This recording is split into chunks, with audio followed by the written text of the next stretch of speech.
Nearly 70% of all Americans are in favor of pursuing a carbon-neutral America by 2050, and 31% believe that we should phase out the use of all fossil fuels completely by 2050. Global warming has become an increasingly popular topic of debate, with some people even dedicating their lives to attempting to reverse its effects. But what most people don't realize when it comes to the topic of carbon neutrality is the cost. The cost to achieve a carbon neutral world by 2050 is a lot larger of an undertaking than most people realize. To define a few terms, net carbon zero and carbon neutral can be used interchangeably, and they both mean that no net release of carbon dioxide is emitted into the atmosphere. Carbon dioxide is bad because in theory it traps heat in the atmosphere. I also talk a lot about the research paper Net Zero by 2050, a pathway for the global energy sector. The NZE for short, headed by the International Energy Administration, is a peer-reviewed, science-backed pathway on how we might possibly gain net zero carbon emissions by 2050. But anyone who reads the document in its entirety will quickly come to the conclusion that there is no way in which this would be feasible. The first commercially successful internal combustion engine can be dated back to 1861. A Belgian inventor by the name of Etienne Lenoir developed the engine and implemented it in 1862 with the creation of the first internal combustion automobile. Lenoir's creation of an advanced fossil fuel burning engine paved the way for today's advanced fossil fuel burning economy, and for good reason. Fossil fuels are reliable, but they do have some drawbacks. Fossil fuels emit pollution, and the pollution emitted by these fossil fuels has resulted in an ongoing debate on how do we minimize and regulate this pollution. Today, the debate has evolved to how do we not only minimize pollution, but how do we get rid of it entirely? From transportation to electricity production, the world's largest governments, including our own, believe that attempting to achieve net zero carbon emissions by 2050 is the best course of action to take for our Earth and for the citizens of the world. Just as God told Adam to take care of the Garden of Eden, so we are to take care of the Earth. But I believe that attempting to achieve net zero carbon emissions by 2050 is not the best course of action to take for our Earth or for the citizens of the world.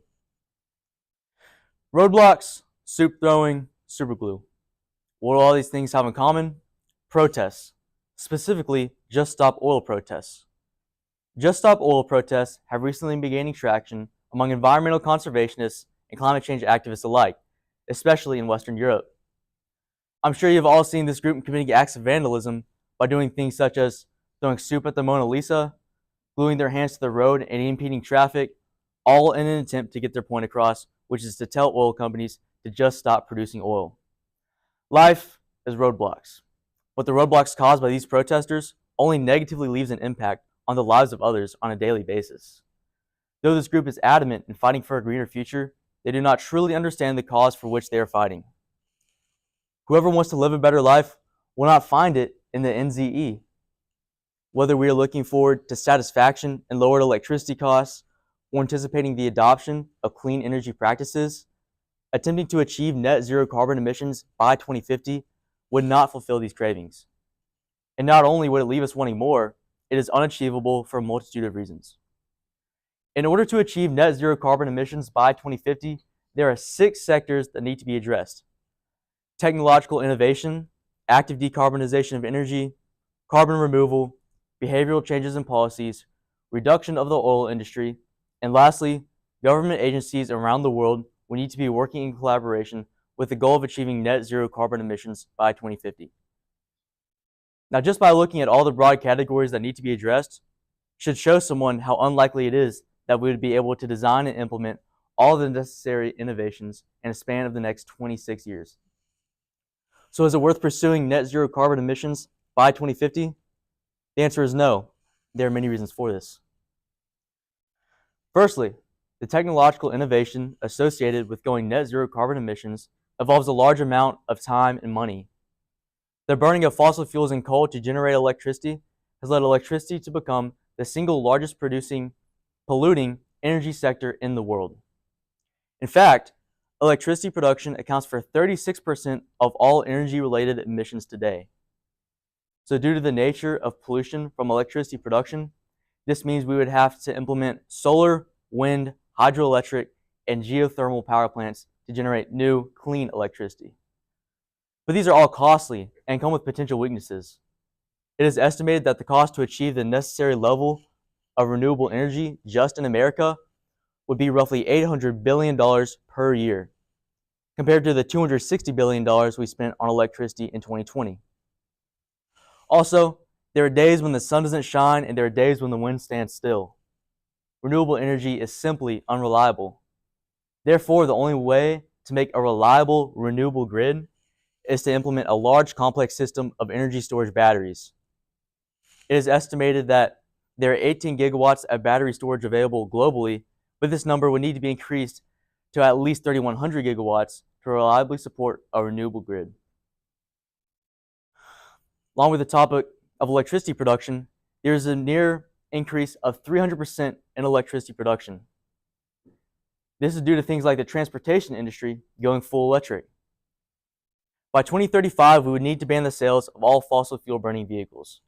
But this is a problem, as in 2023, we saw a 50% decline in growth in the sales of electric vehicles. Manufacturers are not making the profits they would have hoped, and consumers are not buying as many EVs as anticipated. Along with the topic of EVs, there are many problems associated with their mainstream implementation. Electric vehicles only get 300 miles of range on average. So due to the nature of having to repeatedly charge an electric vehicle, optimization of the current power grid would be costly but necessary.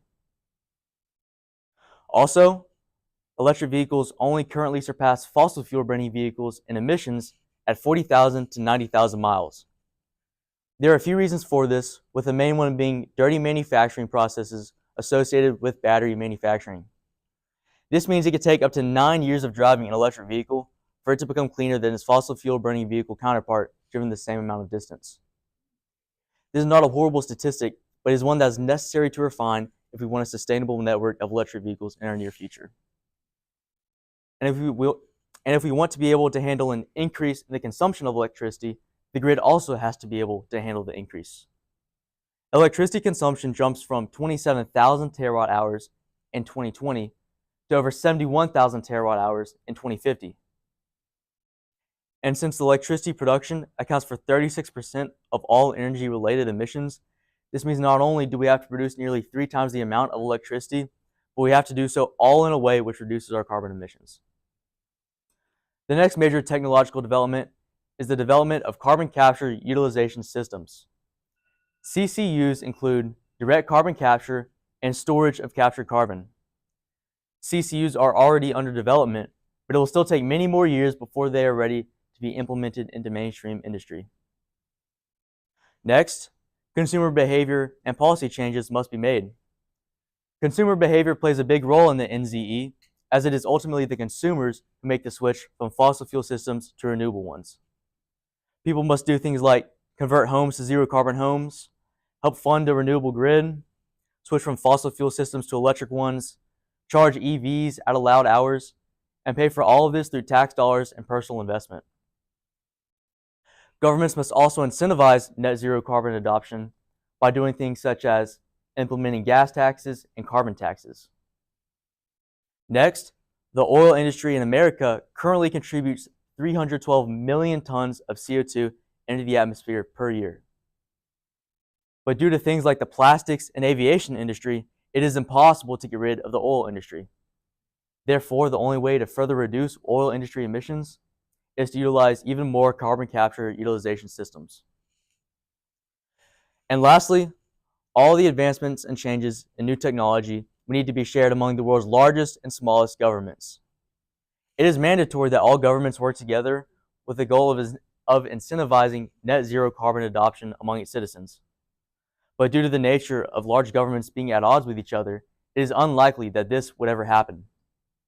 Many countries have already pledged to go net zero carbon emissions by 2050, but very few have actually started to implement change. Along with the topic of switching from fossil fuel systems to renewable ones, it is not well known how the materials are gathered for use in electric vehicle lithium-ion batteries. 74% of all the cobalt mined in 2023 came from the Democratic Republic of the Congo. Cobalt is an essential material in our electric vehicle lithium-ion batteries. Miners are using whatever they can find to mine the cobalt.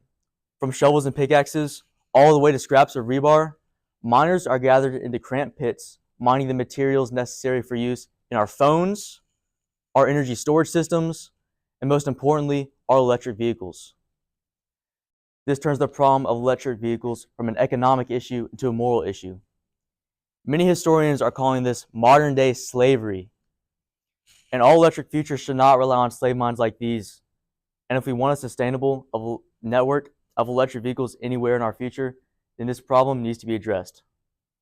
And though switching from humans to machines would be costly and result in even more carbon emissions, it is a necessary step that we must take.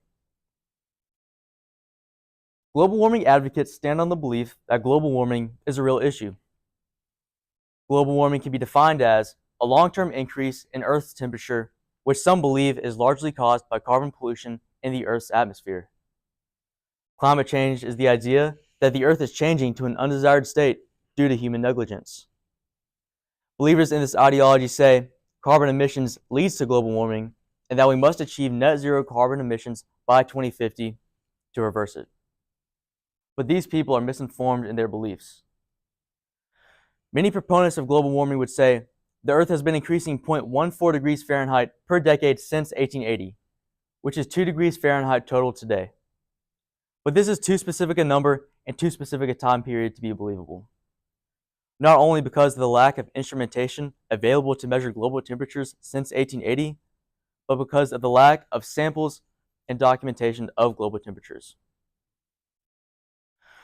The way to measure global temperatures is by taking measurements of near-surface air temperature on land and water. But the amount of measurements needed to be taken to get an average global temperature reading is far too many to be accurate. This means millions of measurements near land, millions of measurements near water, which is millions of measurements of air, ideally taken multiple times throughout a single day. This leaves a lot of room for error. Even experts make note that there is only a 50% chance that global warming exists, such as the scientists who developed the NZE. And if one group is qualified to make the claim that right now global warming is at best a toss-up, then the International Energy Agency is this group. Global warming activists claim that climate change has already led to side effects like droughts and wildfires. But these things are not true. According to the United States National Park Forest Service, 85% of U.S. wildland fires are caused by humans. The rest are caused by natural phenomena such as lightning. In recent years, California has seen an increase in wildfires, but this is due to California's poor forest management. In the Northeast, it is common to practice proper forest management by doing things such as cutting fire breaks, allowing brush to be cleared out that is at risk of spreading a fire, and chopping down trees that are at risk of also spreading fires. In California, the environmental and forest management techniques are based on loose, abstract theories which are not connected to reality, and thus they experience far more forest fires than the North. They allow highly flammable brush to pile up and suppress fires, which is basically building the ideal conditions for a statewide bonfire. And California's wildfires are not unique to today. Many years prior to European settlement, Native American tribes and lightning burned an estimated 2 to 5 million acres of land minimum in California every single year. And in places like Australia, who have also suffered recent wildfire damage, it is a similar situation in that they have always had wildfires, and the wildfires they are experiencing are nothing new. Wildfires then are not an issue of global warming, but an issue of poor land management. And as for droughts, they also are not caused by global warming. According to the EPA, who's been thoroughly studying droughts since the beginning of the 20th century, droughts occur in a predictable up and down cycle. Droughts are a common occurrence in history, dating back to even biblical times, and are not a result of global warming. And attempting to achieve net zero carbon emissions by 2050 would also not make the price of living any cheaper. Electric vehicles become more expensive, electricity becomes more expensive to produce, and carbon removal becomes even more expensive. Thus, trucking and transportation becomes exponentially more expensive which raises the cost of everything. The reason it is exponential is because the majority of efficiency gains are made early on, such as with fossil fuels. Fossil fuels might not be carbon neutral, but they are cheap to run. As you start aiming for less carbon emissions, you have to do away with fossil fuels and switch to renewables. And renewables are ridiculously expensive. And how do we know this? Take a look at Siemens and General Electric. In the first half of 2023, Siemens reported a loss of $5 billion, and General Electric reported a loss of $1 billion on their respective wind farms. Maintenance costs were high, and electricity generation rates were much lower than expected, thus leading to massive losses, even after large government subsidies. This is the problem with renewable energy. It is hard to make it sustainable. Sustainable is a term referring to something that is able to uphold itself almost perpetually. If windmill companies cannot sustain themselves, then they cannot sustain an entire economy. Even more recently, two major wind project developers are going to pay substantial amounts of money to get out of their existing contracts. Avangrid, developers of the 1,200 megawatt Commonwealth Wind Project, are going to pay $48 million to get out of their existing contract to sell power to ratepayers. They do this so that way they can rebid the same project next year at an even higher price. Developers of the 1,200 megawatt South Coast Wind Project are going to pay $60 million to get out of their existing contract. These companies have all realized that renewable energy is expensive and that to make it worth their time, they're going to need billions of dollars in government subsidies. According to the American Clean Power Association, according to the American Clean Power Association, 2022 saw 16% less new wind power capacity than 2021. This is due to things like sunrise wind and ocean wind projects being too expensive. These wind companies have all stated that in order to continue their green energy projects, they're going to need the ability to write off of billions of dollars in losses. But the wind energy sector is not the only green energy sector already facing issues. Auto manufacturers of electric vehicles are already facing massive losses, especially in 2023. Ford, in the first half of 2023, reported a loss of $60,000 per electric vehicle sold. Rivian, likewise, in the first quarter of 2023, reported a loss of $63,000 per electric vehicle sold, though they were able to reduce this number to a mere loss of $37,000 per electric vehicle sold in the second quarter of 2023. A gradual switch to renewables is what should happen, as the cost is not incurred all at once. Many people think the benefits of attempting to achieve net zero carbon emissions by 2050 outweighs the costs, but they do not truly know the costs nor the benefits. Attempting to achieve net zero carbon emissions by 2050 is an expensive idea and too soon of a deadline to be worth pursuing. Thank you.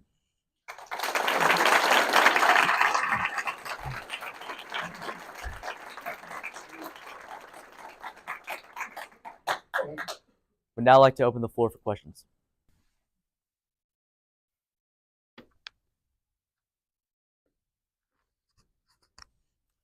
Well, a chance. That's a really good question. So I didn't talk, much at all about nuclear energy, but nuclear energy is a great option. So if we're seeking to lower our carbon emissions, the thing to do is not pursue, wind farms and dams and water energy and all that stuff right now, because we don't have the technology to make it sustainable long term without billions of dollars in government subsidies, like I said. But nuclear is very clean, and so is natural gas. Those are two very clean and reliable sources of energy. And if it weren't for all the nervousness around nuclear energy in America, everyone's scared of what happened at Chernobyl, and there's a lot of red tape in just establishing nuclear power plants in America. So if America was more friendly, I think that would be our best option in pursuing an even greener electrical grid. So it's a great question.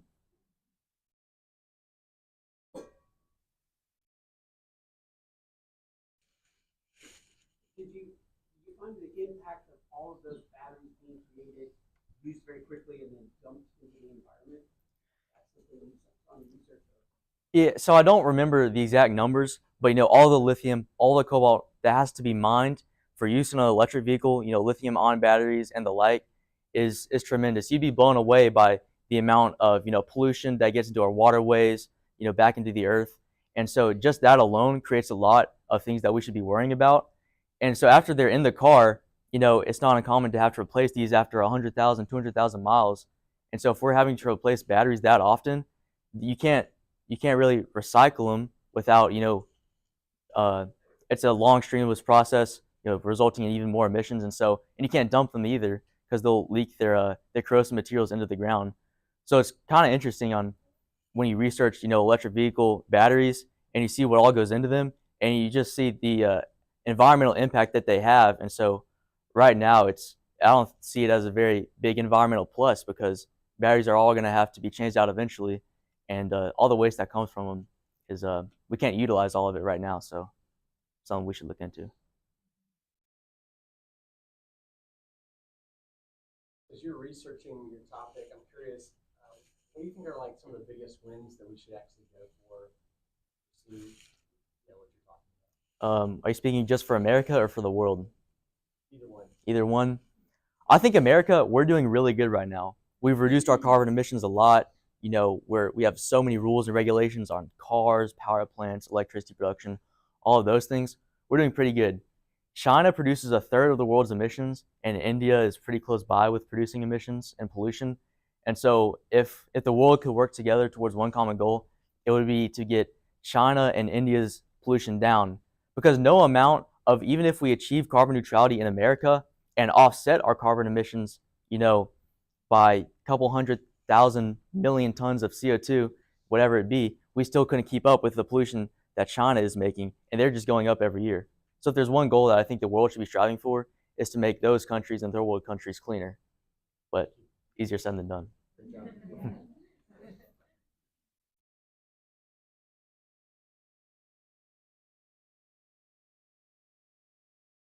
So if we can't do it by 2050, what should be an acceptable date to become carbon neutral? That's a really good question. I think it is a goal that we should ultimately strive to achieve because, it's always good to help the environment, and God tells us to take care of the earth. And so I think being a good steward of the earth is a noble goal, but 2050 is too soon of a deadline. We don't have the technology, and it's too expensive, and a lot of risk involved with that. But maybe 2100, if our technology is able to evolve that quickly, that might be a good goal to strive towards.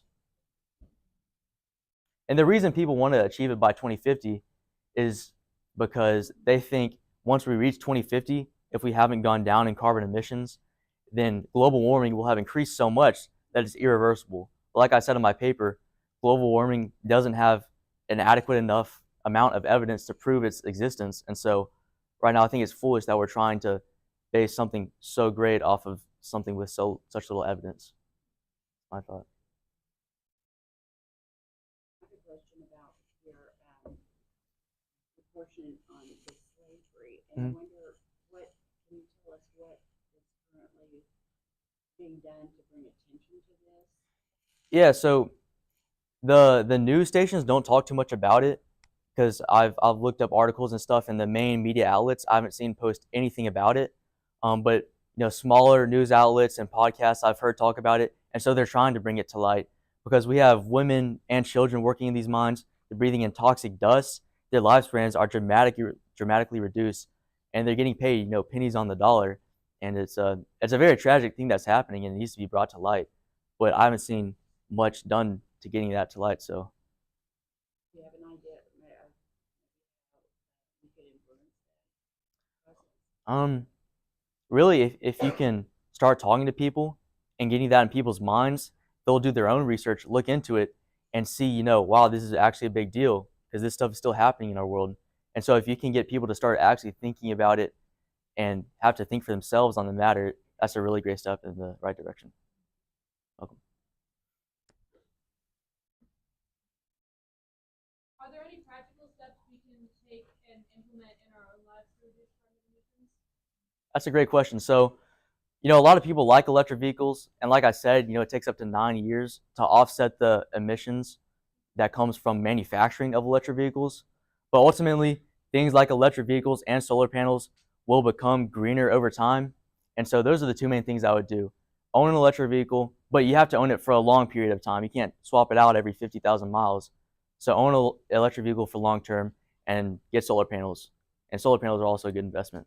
So those are the two things I would recommend if you want to seek lower carbon emissions.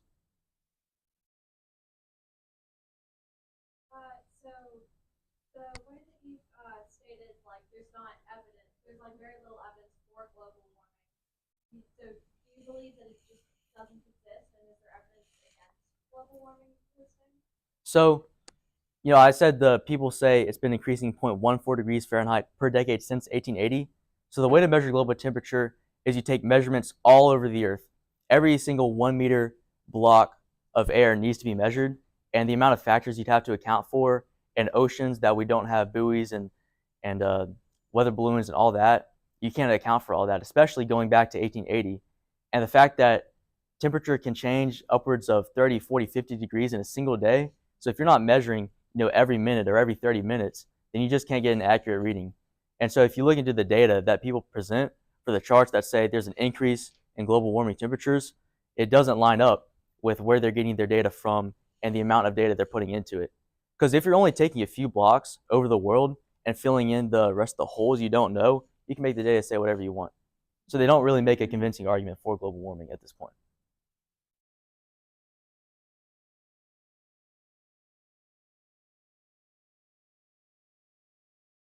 So what would forcing transportation, especially things like aviation, to all electric, what effect would that have if we were trying to do that by 2050?